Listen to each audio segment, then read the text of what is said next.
дар 6 моҳи 2020 дар вилояти Суғд 48 ҳолати ба фурӯш баровардани доровориҳои муҳлати истеъмолашон гузашта ва паст-сифат ошкор карда шуд. Ин иттилоъро прокурори вилояти Суғд Ҳабибулло Воҳидов зимни ҷаласаи ҷамъбастии 6 моҳа иброз намуд. Мавсуф зикр кард, ки дар заминаи ошкор намудан 986 доровории муҳлати истеъмолашон гузашта 2869 бе сертификат аз муомилот гирифта шуда, нисбати 105 нафар парвандаҳои маъмурӣ ва ҷиноятӣ кушода шудааст. баъзе риоя ва иҷрои қонунгузорӣ дар бораи ҳифзи саломатии аҳолӣ мавриди санҷиш қарор дода шуда, ҳолатҳое аз тарафи шахсони мансабдор риоя нагардани меъёр ва қоидаҳои ҳифзи саломатии аҳолӣ, санитарию эпидемиологӣ, муомилот бо маводҳои доровории паст-сифат, беиҷозатнома ва қайдгирии давлатии маводи дороворӣ, ғайриқонунӣ ба воридот ва фурӯши маводи дороворӣ машғул шудан, номатлуб иҷро намудани вазифаҳои касбӣ, аз они худкунии маблағҳои бюджетӣ ва дигар қонунвайронкуниҳо ошкор карда шуданд. дар давраи ҳисоботи 90 парвандаи ҷиноятӣ дар самти қонунгузории замин оғоз гардида 4342 гектар қитъаи замин худсарона ишғол шуда ба ҳолати аввала баргардонида шудааст. Инчунин 176 адад қарорҳои раисони шаҳру ноҳияҳо ки 152 адади он вобаста ба ҷудо намудани замин буд, эътироз оварда шудааст. 13 нафар масъулини ҷамоатҳои деҳот ва 5 нафар раисони хоҷагиҳои деҳқонӣ парвандаҳои ҷиноятӣ вобаста ба ғайриқонунӣ додани замин, халобӣ ва гирифтани пора оғоз карда шудааст.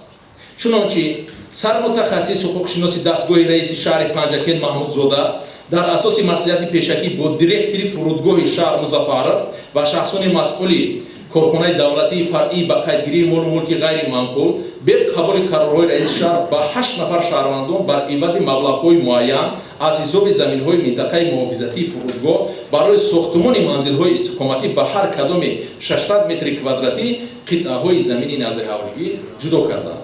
оиди ин ҳолатҳо аз ҷониби прокурори шаҳри Панҷакен 5 феврали соли 2020 нисбати Маҳмудзода ва дигарон бо моддаҳои 338 илова 1 қисми 2 бандҳои АБВ 247 қисми 4 банди Б кодекси ҷиноятӣ парвандаи ҷиноятӣ оғоз гардида пешбурди он идома дорад. Инчунин дар ин давра ҳолатҳои молу маҳсулоти хӯрокии муҳлати истеъмолашон гузаштаасту ба саломатии инсон хатар дорад ошкор намудаанд. Дар натиҷа нисбати 63 нафар барои ба фурӯш баровардани молу маҳсулоти хӯроквории муҳлати истеъмолашон гузашта парвандаи ҷиноятӣ оғоз карда шудааст.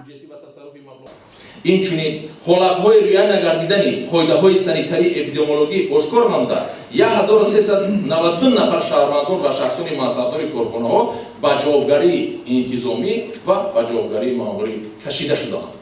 дар самти фаъолияти бонкӣ бошад 45 ҳуқуқвайронкунии маъмурӣ ва 27 ҷиноят ошкор карда шудааст. Прокурори вилояти Суғд зимни ҷаласа ҳолатҳои ба вуқӯъ омада ва натиҷаи онро шарҳу эзоҳ дод.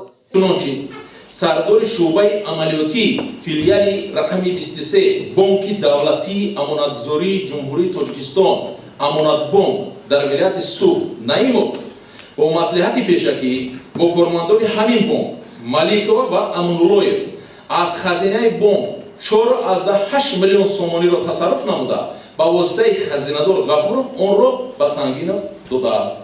оиди ҳолати мазкур нисбати номбурдагон бо моддаи 245 қисми 4 банди Б 323 322 қисми 2 кодекси ҷиноятӣ парвандаи ҷиноятӣ оғоз карда бо сабаби аз тарафи Наимов ва Амонуллоев 4,8 миллион сомонӣ ва 250,000 доллари Иёлоти Муттаҳидаи Амрикоро зарари ба манфиати давлат расонида шуда барқарор карда шуданд.